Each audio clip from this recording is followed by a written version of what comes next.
Tonight, we explore not the end of worlds, but the patient mechanics of how worlds change, the quiet astronomy of transformation written in orbital equations and gravitational whispers that speak across billions of years, far beyond Neptune's orbit, in the scattered disk where sunlight arrives weak as candlelight through cathedral glass. A comet nucleus drifts in gravitational silence. The region itself is a testament to the solar system's formation, a sparse collection of icy bodies that never quite managed to coalesce into a planet, scattered instead across distances so vast that neighboring objects remain invisible to each other despite being mountains of ice and stone.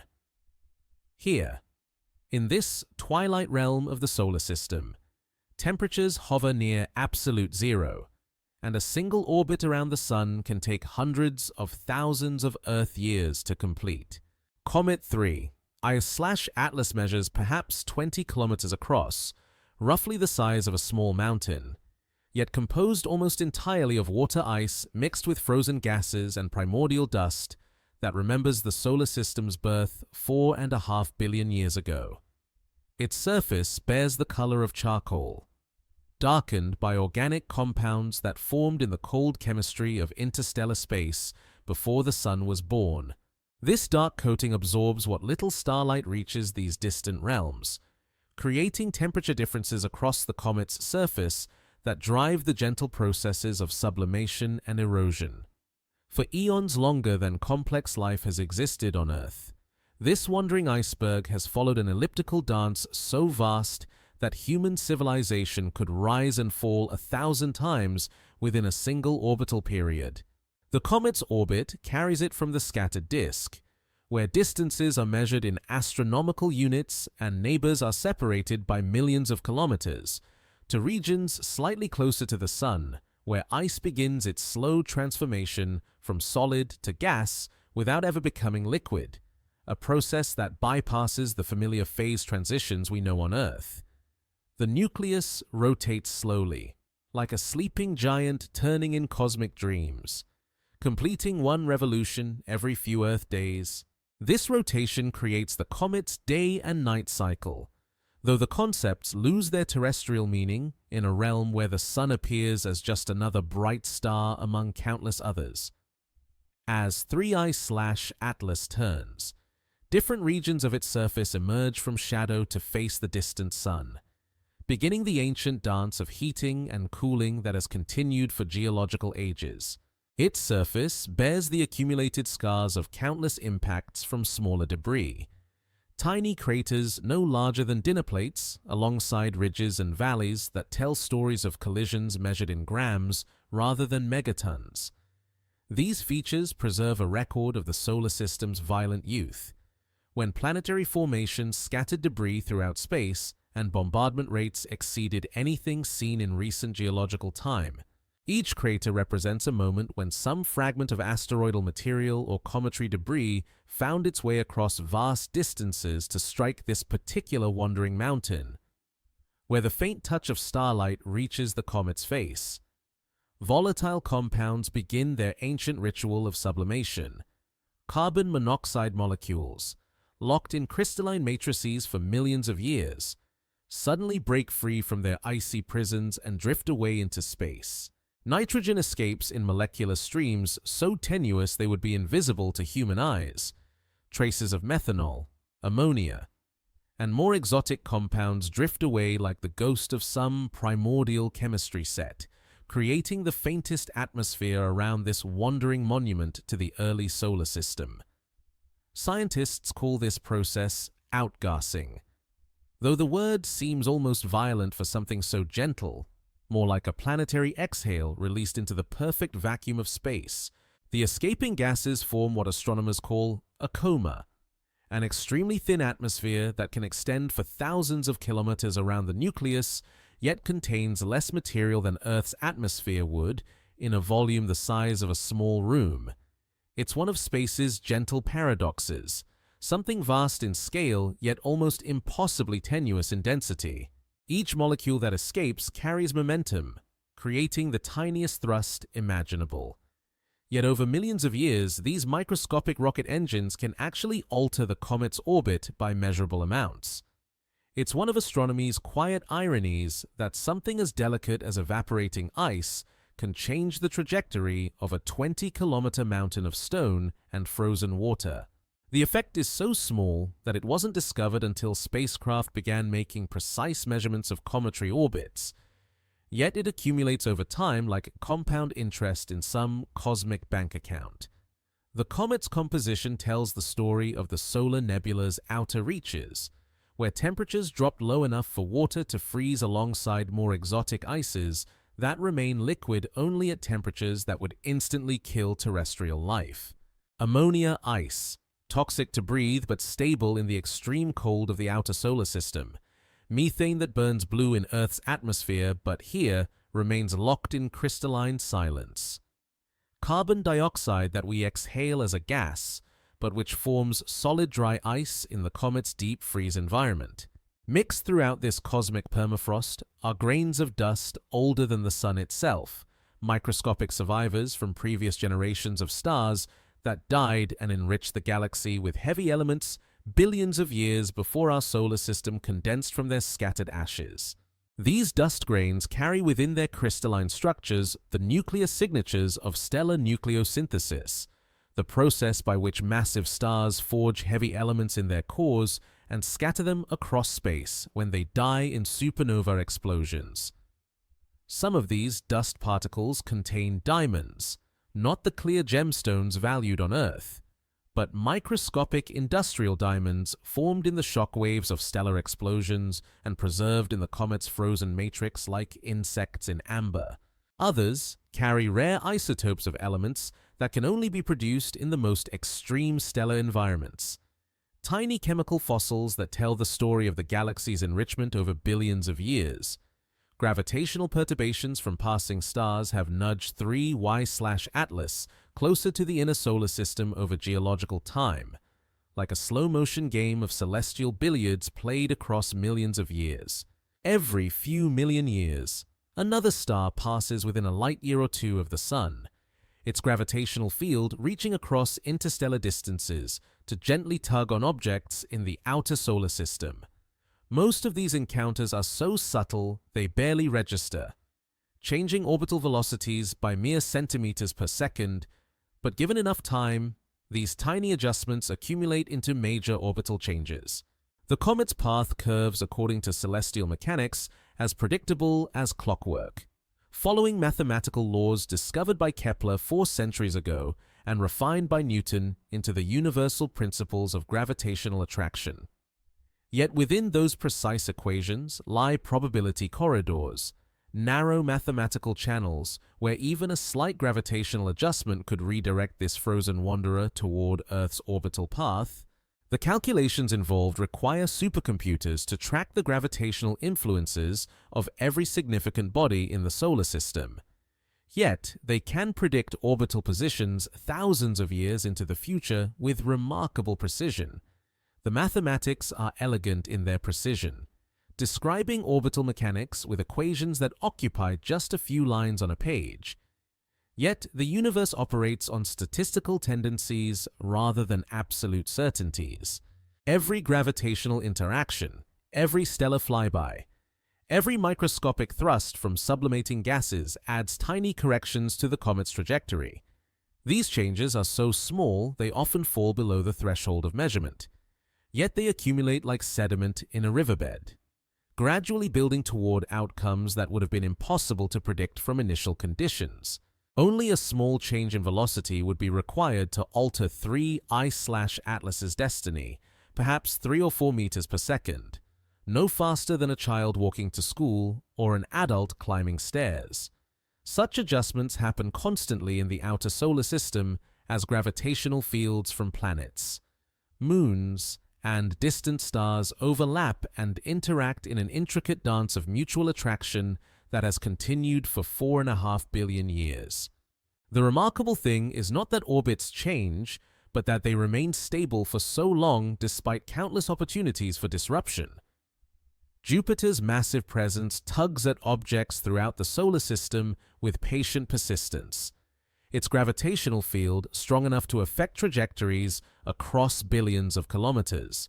Saturn contributes its own gravitational signature, weaker than Jupiter's, but still significant for objects in the outer solar system. Even the distant ice giants, Uranus and Neptune, exert measurable influences on cometary orbits despite their enormous distances from the scattered disk. The Sun's solar wind carries momentum as well as electromagnetic energy, streaming outward at speeds of hundreds of kilometers per second and creating radiation pressure that can slowly push lightweight objects across vast distances. For 3 I/Atlas, this pressure is negligible compared to gravitational forces, but for smaller debris and dust particles, solar radiation can dominate orbital evolution over millions of years. Stellar encounters remain rare but inevitable events in galactic time, like lottery drawings held every few million years with odds that eventually favor everyone. Every stellar flyby represents a roll of cosmic dice, with outcomes ranging from negligible orbital adjustments to complete ejection from the solar system. Most encounters send comets tumbling into interstellar space, lost forever to the darkness between stars, where they will drift for billions of years without ever again feeling the warmth of stellar radiation. Others fall inward toward the Sun, where they begin the spectacular process of developing visible comas and tails as increasing solar radiation vaporizes their surface materials. These inbound comets create the celestial displays that ancient civilizations interpreted as omens and portents, bright visitors that appear without warning and fade back into invisibility as they return to the outer darkness. The remarkable truth is not that cosmic impacts occur. They are, in fact, inevitable given enough time and the patient operation of statistical mechanics, but that they remain so improbably rare for any specific object in any given millennium that human civilization has developed in the comfortable illusion of cosmic stability. Earth has been struck by large asteroids and comets throughout its history, each impact leaving signatures in rock layers that geologists can read like chapters in a very long, very slow book written in stone and metal. As 3 I/Atlas continues its ancient orbit through the scattered disk, ice crystals on its surface catch and reflect starlight with the infinite patience of geological time. Each photon that touches the comet's surface carries a tiny amount of momentum, creating radiation pressure that, over millions of years, can actually change orbital paths by measurable distances. It's another of space's gentle ironies that something as weightless as light can slowly push mountains of ice across the solar system, grain by grain, photon by photon. The comet knows nothing of Earth, nothing of the blue-green world that turns in warmth 4 billion kilometers closer to the Sun, where liquid water flows and life has learned to harness starlight through the quiet alchemy of photosynthesis. 3 I/Atlas simply follows the gravitational channels carved by mass and distance, drifting through space like a slow-motion raindrop falling through an invisible atmosphere of curved space-time, carrying within its frozen heart the chemical signature of stellar death and cosmic birth, a 20-kilometer time capsule from the solar system's earliest days, waiting in the cold mathematics of orbital mechanics for the moment when probability and trajectory converge. The mathematics of orbital mechanics unfold in elegant silence across the vast distances of the solar system, where gravitational fields intersect and overlap like invisible rivers flowing through empty space. Each planetary mass creates its own sphere of influence, a region where its gravitational pull dominates over more distant objects, and these spheres shift and interact as the planets themselves move through their ancient orbital dance around the Sun. The gravitational architecture of the solar system resembles a vast three-dimensional web, with dense nodes of influence around massive bodies and tenuous filaments extending across interplanetary space. For Comet 3 I/Atlas, drifting in the scattered disk 40 astronomical units from the Sun, the gravitational landscape resembles a complex topographical map where valleys represent stable orbits and ridges mark the boundaries between different dynamical regions. Hills and slopes in this gravitational terrain correspond to zones where small changes in velocity can produce large changes in orbital trajectory. The comet currently occupies what astronomers call a quasi-stable orbit, not permanently bound to any particular trajectory, but moving slowly enough through gravitational space that major changes require millions of years to manifest. The scattered disk itself represents one of the solar system's most dynamically complex regions, where objects drift in loosely bound orbits that can be easily perturbed by distant gravitational influences. Unlike the more predictable orbits of the inner planets, which have been cleared of debris through billions of years of gravitational interactions, the scattered disk remains populated with countless icy bodies in various stages of orbital evolution. Some are bound for ejection into interstellar space. Others will eventually fall toward the inner solar system. Most will simply continue their slow gravitational wandering for millions of years. The mathematics begin with Newton's law of universal gravitation, formulated 3 centuries ago, yet still providing the foundation for all orbital calculations. This deceptively simple equation describes how every mass in the universe attracts every other mass with a force proportional to their masses and inversely proportional to the square of the distance between them. Written in mathematical notation, the law occupies just a few symbols on a page. Yet when applied to the solar system's complex gravitational environment, it generates cascading calculations of extraordinary complexity. When Newton first derived his gravitational law, he solved what astronomers call the two-body problem, the motion of two objects orbiting each other in perfect isolation. The mathematical solution yields elegant elliptical orbits that repeat with clockwork precision, exactly matching the planetary motions that Johannes Kepler had described empirically decades earlier. For two bodies alone in empty space, orbital mechanics becomes a study in mathematical perfection, with every position and velocity calculable to arbitrary precision for any moment in the past or future. Add a third body, and the mathematics transform into something far more complex and fundamentally unpredictable. The three-body problem, as mathematicians call it, has occupied some of history's greatest minds for centuries without yielding a general analytical solution. Henri Poincaré, working on the problem in the late 19th century, discovered that even 3 gravitating bodies can produce chaotic motion, trajectories so sensitive to initial conditions that tiny uncertainties grow exponentially until long-term prediction becomes impossible. This mathematical chaos doesn't mean the motion becomes random or unpredictable in the short term. Newton's laws still govern every instant of the comet's motion with perfect deterministic accuracy.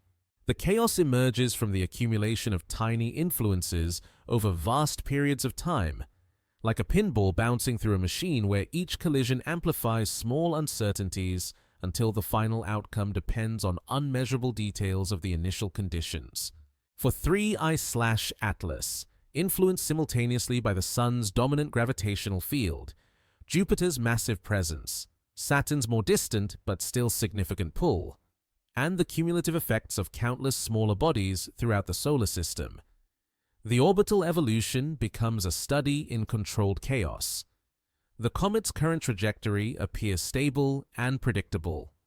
Yet embedded within that apparent stability lie seeds of future dramatic change that could manifest across geological timescales.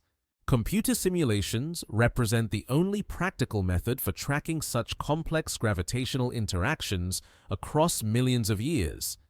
These numerical integrations divide time into small increments, typically a few days or weeks, and calculate the gravitational forces acting on the comet at each moment. Using those forces, the computer predicts the comet's position and velocity at the next time step, then repeats the calculation millions of times to build a detailed map of possible futures. Modern supercomputers can perform these calculations with extraordinary precision, tracking the comet's motion for millions of years while accounting for the gravitational influences of every significant body in the solar system. The simulations include not only the major planets, but also the largest asteroids, the gravitational effects of planetary moons, and even subtle influences like solar radiation pressure and the relativistic corrections to Newtonian gravity predicted by Einstein's general relativity. These computational models reveal the probability corridors that could redirect 3Y/Atlas toward Earth's orbital path. The calculations show that the comet's current trajectory will carry it through the scattered disk for approximately the next million years, gradually precessing through a complex three-dimensional pattern as various gravitational influences tug at its orbit. During this period, the comet will experience hundreds of minor gravitational perturbations and perhaps a dozen more significant encounters with the outer planets. The most dramatic orbital changes typically occur during what astronomers call close encounters, moments when the comet passes within a few astronomical units of Jupiter or Saturn, close enough for the giant planet's gravitational fields to significantly alter the comet's trajectory. These encounters happen roughly once every 100,000 years, creating windows of opportunity for major orbital changes that could redirect the comet toward the inner solar system. The specific mechanism involves what physicists call gravitational scattering, a process analogous to elastic collisions between billiard balls, but operating through the invisible medium of curved space-time. When 3I/Atlas approaches Jupiter, the planet's enormous gravitational field accelerates the comet along its orbital path, adding energy to the orbit and potentially redirecting it toward regions closer to the Sun. The exact outcome depends on a complex interplay of factors: the approach angle, the relative velocities, the precise timing of the encounter, and even the positions of other planets at the moment of closest approach. Jupiter's role as the solar system's gravitational heavyweight cannot be overstated, with a mass more than twice that of all other planets combined. Jupiter dominates the gravitational environment beyond the asteroid belt. The planet acts as both protector and destroyer, sometimes deflecting potentially dangerous comets away from Earth's orbital region, but occasionally redirecting them inward where they become long-period comets that can threaten the inner solar system for thousands of years. The gravitational mathematics reveal a curious asymmetry in these planetary encounters. Most scattering events send comets away from the Sun rather than toward it, flinging them into higher orbits or ejecting them from the solar system entirely. The reason lies in the relative motion of planets and comets. Objects approaching from the outer solar system typically overtake the planets from behind, receiving a gravitational boost that accelerates them beyond solar escape velocity.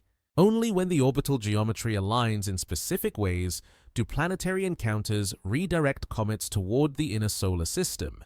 These favorable configurations require the comet to approach the planet from certain angles and with particular relative velocities, creating a narrow window of orbital parameters that can produce Earth-crossing trajectories.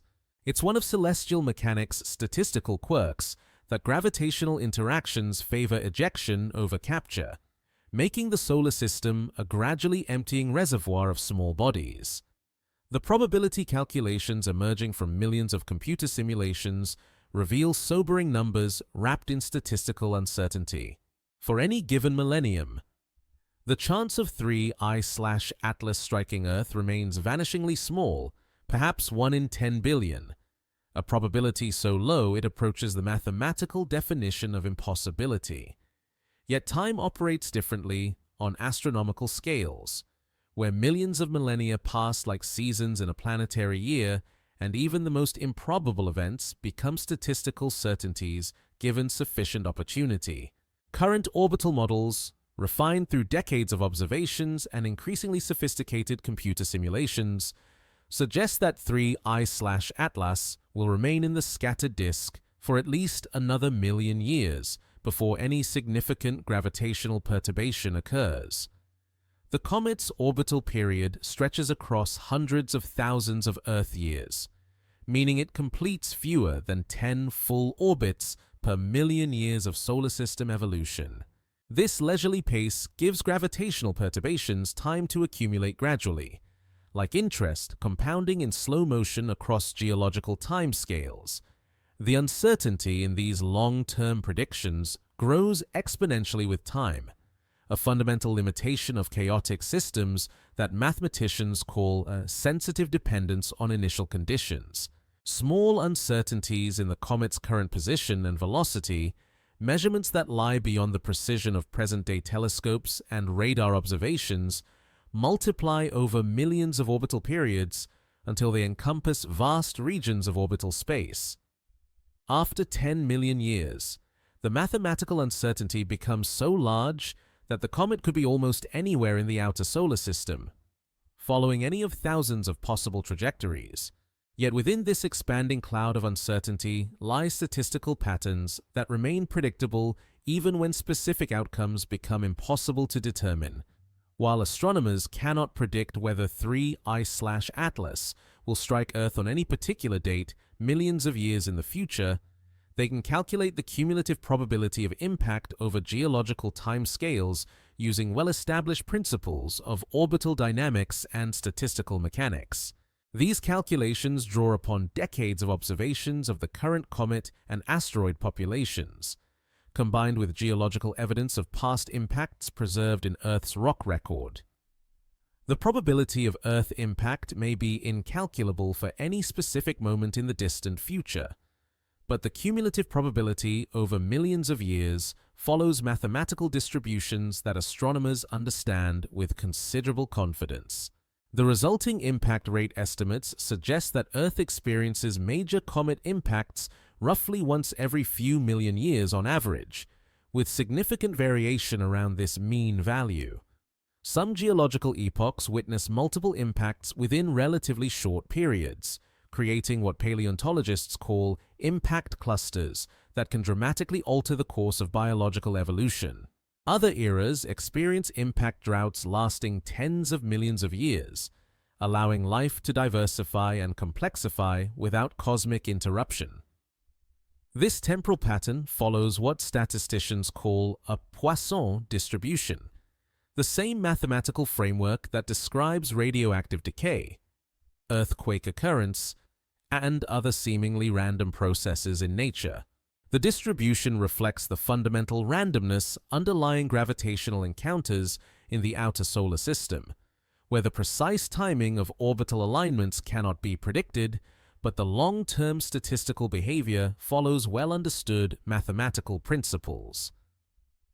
As 3I/Atlas continues its patient orbit through the scattered disk, the gravitational forces that will ultimately determine its fate operate with the inexorable consistency of physical law. Every moment, the comet's position shifts by a few kilometers relative to its distant orbital focus.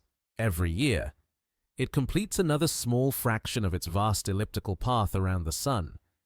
Every millennium brings it imperceptibly closer to or farther from the gravitational encounters that could reshape its destiny. While the mathematics of orbital mechanics continue their silent calculation of probability and consequence across the patient expanses of astronomical time, the comet itself remains unaware of these mathematical abstractions.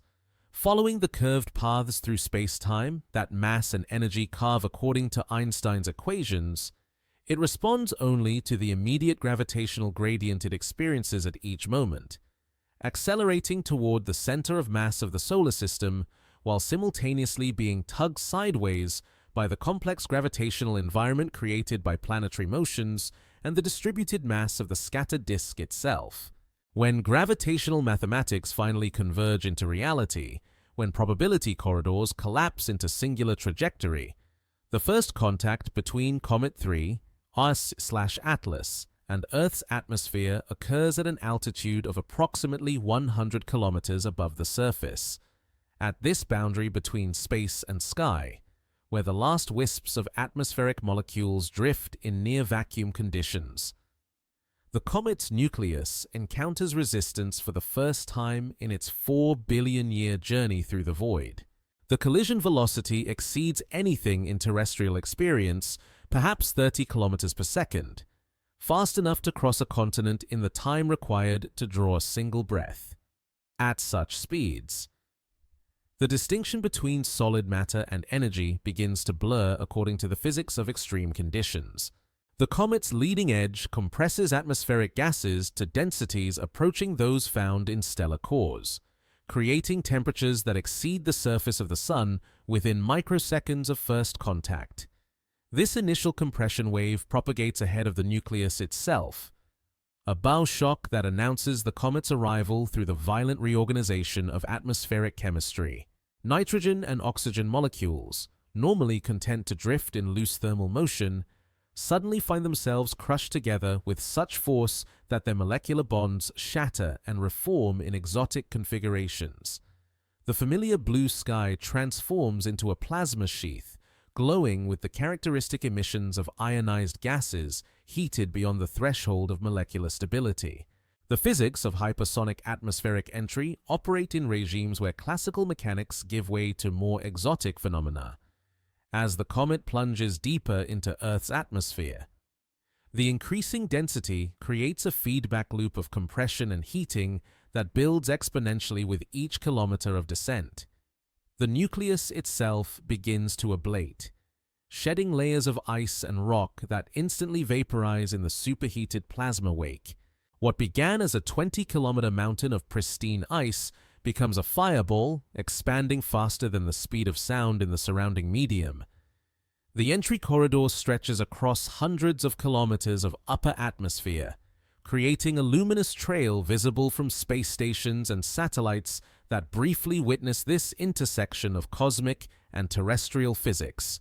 The plasma tube glows with intensities that overwhelm photographic sensors, radiating energy across the entire electromagnetic spectrum from radio waves to gamma rays. For observers on the ground beneath this celestial blowtorch, the sky itself appears to catch fire as atmospheric molecules dissociate and recombine in cascading chemical reactions. Atmospheric physicists have studied these extreme entry phenomena through computer simulations and laboratory experiments. But nature provides conditions that no terrestrial facility can fully replicate. The combination of velocity, mass, and atmospheric density creates pressure waves that propagate through the entire atmospheric column, reaching the surface as acoustic signatures that precede the visual spectacle by minutes.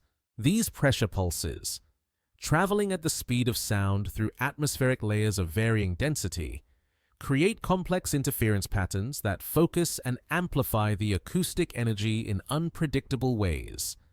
The comet's trajectory carries it through atmospheric layers that have evolved over billions of years to support terrestrial life.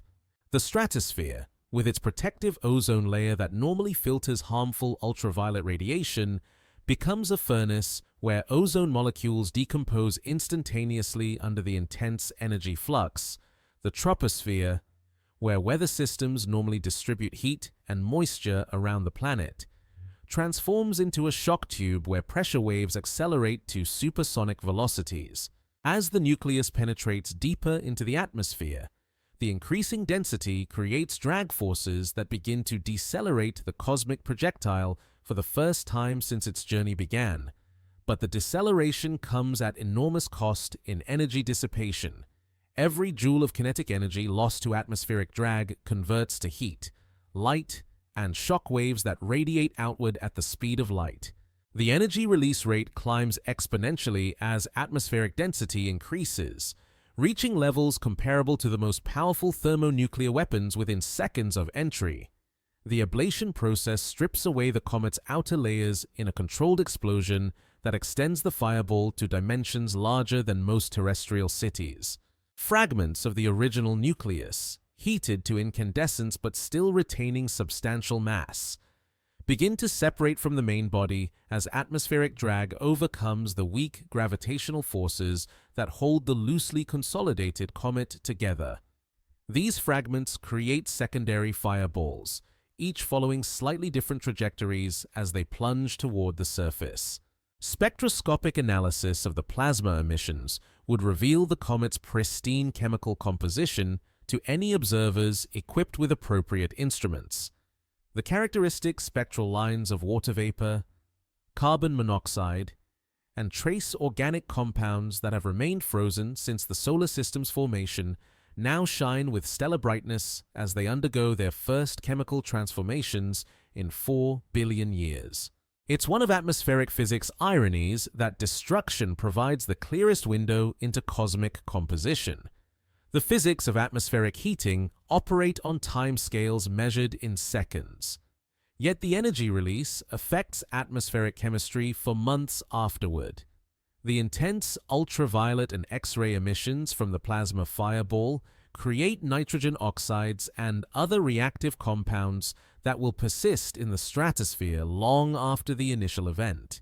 These chemical byproducts absorb solar radiation differently than normal atmospheric constituents, creating temperature anomalies that propagate through global weather patterns.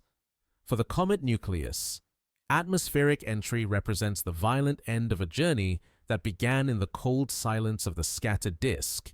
The pristine ice that preserved the chemical signature of the early solar system for billions of years undergoes complete phase transition in mere seconds, transforming from crystalline solid directly to superheated plasma without ever experiencing the familiar liquid phase.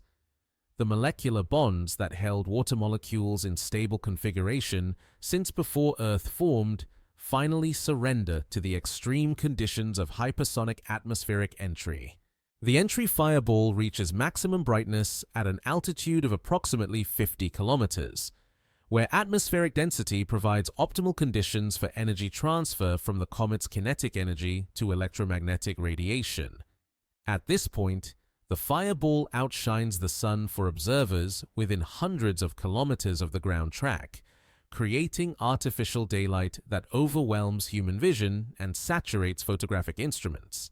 The intense radiation flux heats the Earth's surface below to temperatures sufficient to ignite vegetation and melt exposed metal surfaces. Yet even as the comet nucleus disintegrates in the furnace of atmospheric compression, the largest fragments continue their inexorable descent toward the surface. These surviving pieces, each still containing megatons of kinetic energy, represent the portion of the original mass that will complete the final phase of cosmic collision. Their surfaces glow white-hot from atmospheric heating, but their cores remain cold with the absolute temperatures of deep space, creating thermal gradients that generate internal stresses sufficient to fracture solid rock. The atmospheric physics of large impactor entry remain incompletely understood despite decades of theoretical work and computer modeling. The extreme conditions, temperatures exceeding 10,000 degrees, pressures greater than those found in the deepest ocean trenches, velocities that approach significant fractions of orbital velocity, push matter into regimes where familiar equations of state break down and exotic phases of matter become relevant to the calculation. As the surviving fragments of 3 I/Atlas descend through the final kilometers of atmosphere, their passage creates shock waves that focus and amplify through atmospheric reflection and refraction. These acoustic phenomena, traveling ahead of the visible fireball, announce the cosmic visitor's arrival to seismic instruments around the world. The planet itself begins to ring like a struck bell, responding to the atmospheric pressure waves with vibrations that propagate through the solid Earth at the speed of earthquake waves. The final moments of atmospheric transit compress geological timescales into human perception.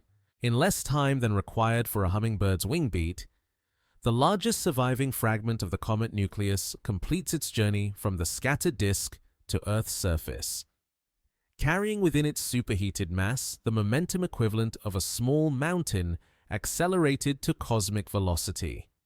The atmosphere, which has protected Earth from cosmic debris for billions of years, finally yields to an impact energy that exceeds its capacity to absorb and dissipate safely. The moment of impact occurs with the finality of geological time compressed into an instant, When the largest surviving fragment of Comet 3Y/Atlas strikes the Earth's surface, it carries kinetic energy equivalent to millions of nuclear weapons concentrated into a space no larger than a city block. The collision takes place faster than nerve impulses can travel, faster than sound can propagate through solid rock, creating conditions where the normal laws of material science give way to the more exotic physics of extreme states of matter. The impact site, perhaps located on a continental landmass where granite bedrock lies beneath layers of sedimentary stone, becomes the focal point for an energy release that momentarily rivals the power output of the Sun. In the first microseconds of contact, both the comet fragment and the target rock undergo complete transformation from solid matter into superheated plasma. The temperatures reach levels found in stellar cores, hot enough to strip electrons from atomic nuclei and create conditions where matter exists as a soup of charged particles rather than familiar molecular structures. The physics of large impact events operate in regimes that terrestrial experience cannot provide analogies for describing. The pressures generated at the point of contact exceed anything found naturally on Earth's surface by factors of millions, approaching the conditions that exist deep within planetary cores. Under such extreme compression, familiar rocks like granite and limestone behave more like fluids than solids, flowing and deforming according to hydrodynamic principles rather than the mechanical properties that engineers rely upon for earthly construction projects. The initial contact creates what impact physicists call a shock wave, a pressure front that propagates outward from the impact point at velocities approaching the speed of sound in the target material. This shock wave carries energy sufficient to vaporize solid rock, creating an expanding sphere of superheated gas where continental crust once lay. The wave front moves through the surrounding bedrock like a three-dimensional explosion, fracturing and displacing material according to the inverse square law that governs energy distribution in spherical geometry. Within milliseconds of impact, the shock wave carves out a temporary cavity in the Earth's crust whose dimensions dwarf any geological feature created by terrestrial processes. The cavity expands according to fluid dynamics rather than solid mechanics, with the walls flowing outward like liquid despite consisting of rock that normally requires diamond-tipped drilling equipment to penetrate. The expansion continues until the kinetic energy of the impact dissipates through the work of displacing increasingly large volumes of crustal material. The excavation process follows principles that impact cratering specialists have derived from laboratory experiments, nuclear test data, and observations of impact craters throughout the solar system. The initial downward motion of the impactor creates a compression wave that propagates into the target, while the simultaneous sideways expansion of vaporized material drives the formation of the transient crater cavity. The process resembles a controlled explosion buried within the Earth's crust, except that the energy release occurs essentially instantaneously rather than over the seconds or minutes typical of chemical explosives.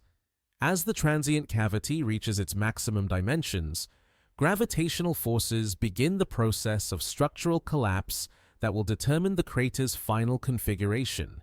The cavity walls, temporarily supported by the outward pressure of vaporized rock, lose their structural integrity as the shockwave energy dissipates through the surrounding bedrock. What follows resembles a geological avalanche occurring at velocities measured in kilometers per second, as millions of tons of fractured rock cascade into the void created by the impact. The collapse process operates according to gravitational dynamics modified by the extreme conditions created during cavity formation. The rock that falls into the crater has been fractured and heated by shockwave passage, transforming solid bedrock into a rubble pile of fragments ranging from house-sized boulders to microscopic dust particles. This material accumulates in the crater bottom as impact melt and breccia, new rock types created by the instantaneous melting and recrystallization of pre-existing geological formations. The final crater dimensions reflect a complex interplay between impact energy, target rock properties, and gravitational forces that govern the collapse process. For an impact of 3 I/Atlas's estimated energy, the resulting crater would measure dozens of kilometers in diameter, creating a geographical feature comparable to natural formations like the Chesapeake Bay or the Sudbury Basin in Ontario. The crater rim would rise above the surrounding landscape like an artificial mountain range, composed of rock that has been uplifted and overturned by the impact process. The crater formation timeline compresses geological processes that normally require millions of years into a span measurable in minutes. Mountain building, which typically occurs through tectonic forces operating over geological time, happens essentially instantaneously as the impact lifts crustal material kilometers above its original elevation. Metamorphism, the process by which rocks transform under heat and pressure, occurs in seconds rather than the millions of years required for tectonic metamorphism. New mineral phases, some of which exist nowhere else on Earth, crystallize from the impact melt as temperatures drop from stellar values to merely volcanic levels. The impact creates geological features that preserve a permanent record of the collision in Earth's crustal structure. Shatter cones, distinctive geological formations that form only under shockwave conditions, radiate outward from the impact point in patterns that geologists can recognize millions of years after the event. Shocked quartz grains display microscopic deformation features that require pressures achievable only through meteorite impact or nuclear explosion. These geological signatures provide forensic evidence of ancient impacts long after the craters themselves have been eroded beyond recognition. The excavation process distributes target rock across continental distances according to ballistic trajectories determined by the angle and velocity of ejection from the growing crater. The largest fragments follow parabolic paths that carry them hundreds of kilometers from the impact site before they return to Earth as secondary projectiles. Smaller particles achieve velocities sufficient to reach the upper atmosphere, where they begin the process of global distribution that will eventually deposit impact debris across the entire planet. The energy partition during crater formation follows physical principles that impact specialists have quantified through decades of experimental work. Approximately half the impact energy goes into shockwave propagation through the target rock, heating and fracturing material in a spherical zone around the impact point. Another significant fraction drives the excavation process that carves out the crater cavity and launches debris on ballistic trajectories. The remainder converts to seismic energy that propagates through the solid Earth as earthquake waves carrying the impact signature to seismic stations around the world. The crater itself becomes a window into the Earth's crustal structure, exposing rock formations that normally lie kilometers below the surface. The impact excavation penetrates through sedimentary layers deposited over millions of years, revealing the geological history written in stone beneath the impact site. Basement rocks that formed billions of years ago during the earliest epochs of Earth's history suddenly find themselves exposed to surface conditions, creating opportunities for scientific investigation that would otherwise require deep drilling projects. The thermal effects of crater formation create a localized environment where temperatures rival those found in volcanic systems. The impact melt pools that collect in the crater bottom remain molten for thousands of years, slowly cooling and crystallizing into new igneous rocks that preserve the chemical signature of both the impactor and target materials. These melt rocks provide some of the most direct evidence of impact events, containing chemical and isotopic signatures that distinguish them from ordinary volcanic rocks. The structural geology of the final crater reflects the complex interplay of forces that operated during the formation process. Radial fracture systems extend outward from the crater rim like spokes on a wheel, providing pathways for groundwater flow and creating geological weaknesses that will influence erosion patterns for millions of years.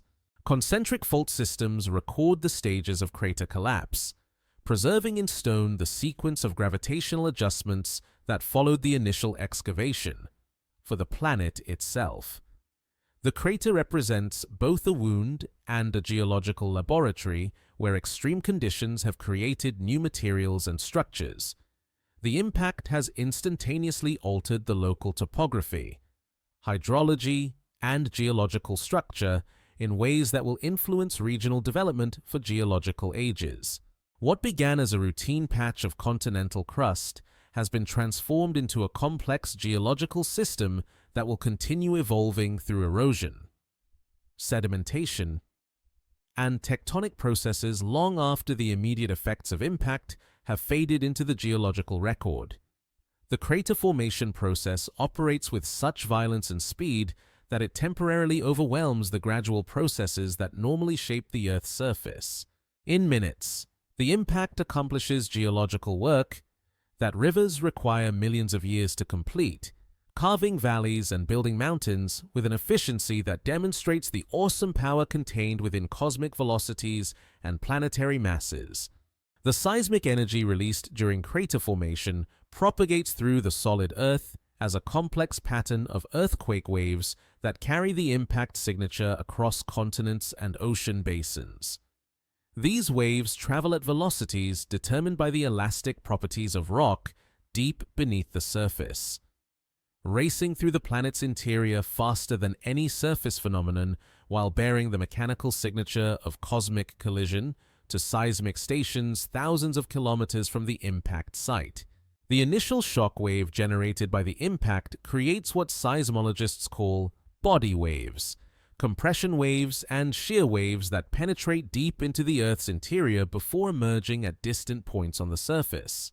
The compression waves, traveling at speeds of 6 to 8 kilometers per second through crustal rocks, arrive first at global seismic networks, announcing the impact event through characteristic signatures that distinguish cosmic collisions from ordinary tectonic earthquakes.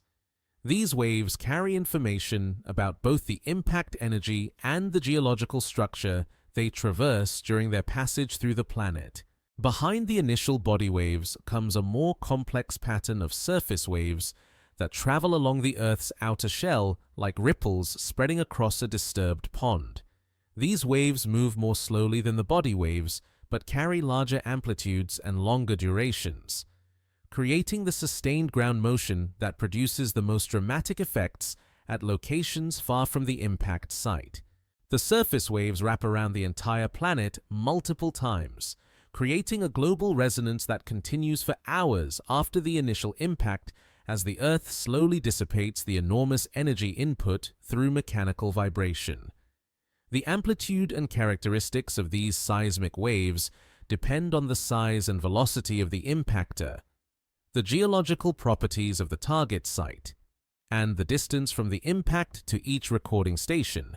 For an impact of 3 Ice/Atlas's magnitude, seismic stations around the world would register ground motions exceeding those produced by the largest natural earthquakes in recorded history.